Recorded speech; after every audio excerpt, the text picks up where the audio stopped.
Hello, this is John from caveofprogramming.com. Welcome back to C++ for Complete Beginners.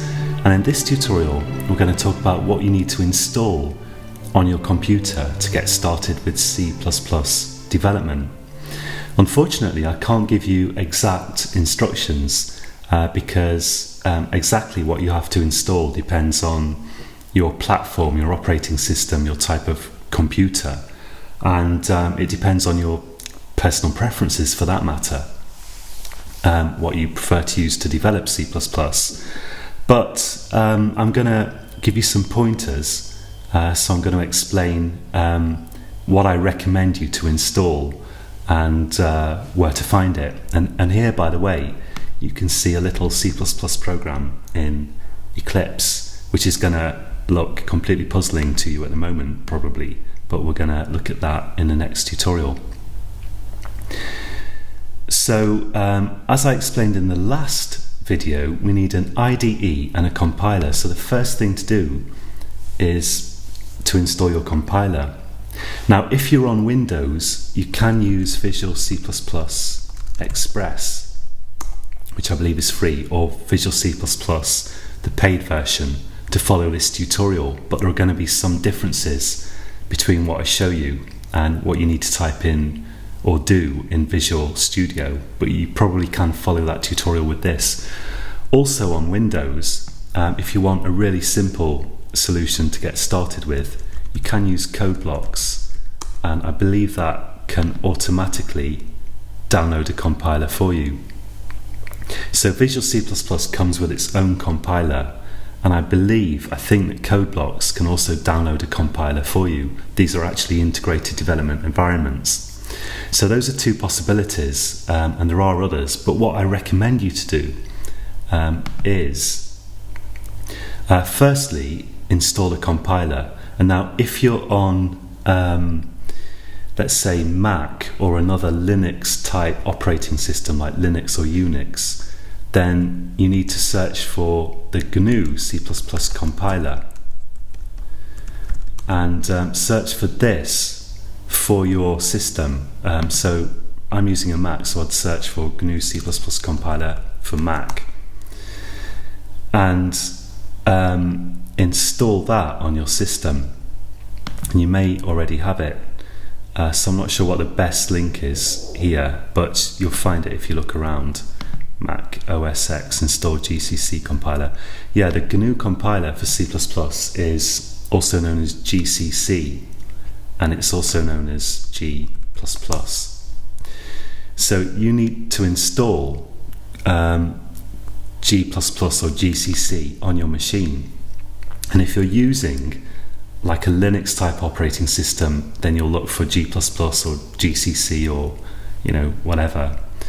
If you're using Windows, search for min.gw, and that's minimalist GNU for Windows.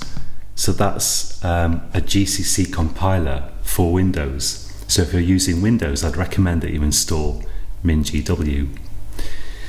So hopefully you can do that. You're going to have to search a little bit in Google to find exact instructions for your operating system, but this is the first challenge, to install GCC or min.gw if you're on Windows, and then you've got a compiler on your system.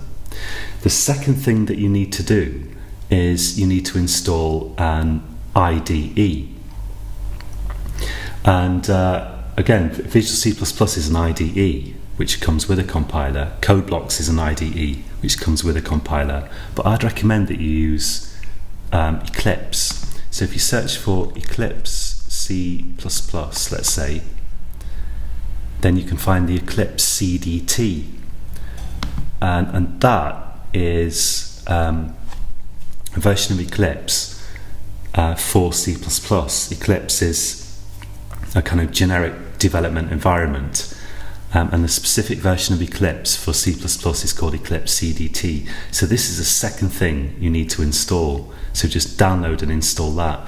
You might have to do some configuration after this to tell Eclipse where your compiler is. And if you do need to, you'll find that out certainly in the next tutorial, because it won't work and you'll need to just Google for instructions for your system on how to tell Eclipse CDT, where to find your compiler.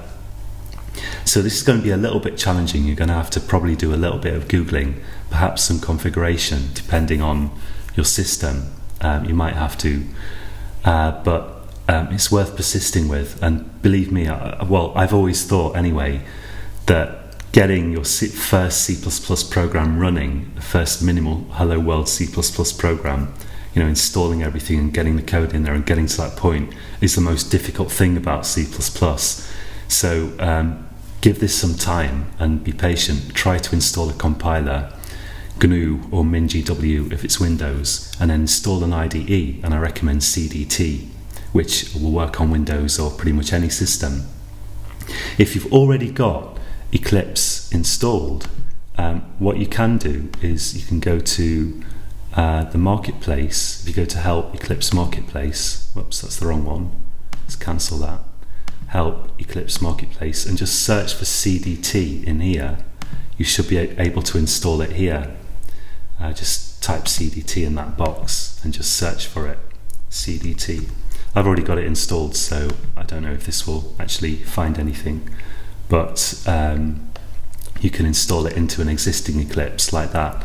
And you can also, another way of doing that if you've already got Eclipse, is just go to this Eclipse CDT site, type Eclipse CDT into Google, go to download, and then you can just put this URL here into Eclipse. So if you go to, let's get rid of that. Wizard cannot be closed. Okay, that's nice. But if you go to, that's really annoying.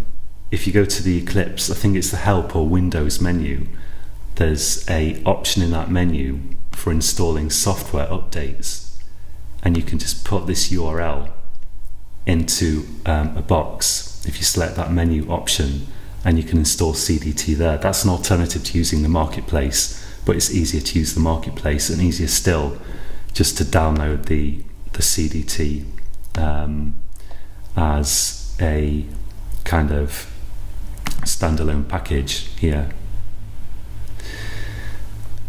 So once you've done that, then you'll have everything you need to get started with developing C++ programs.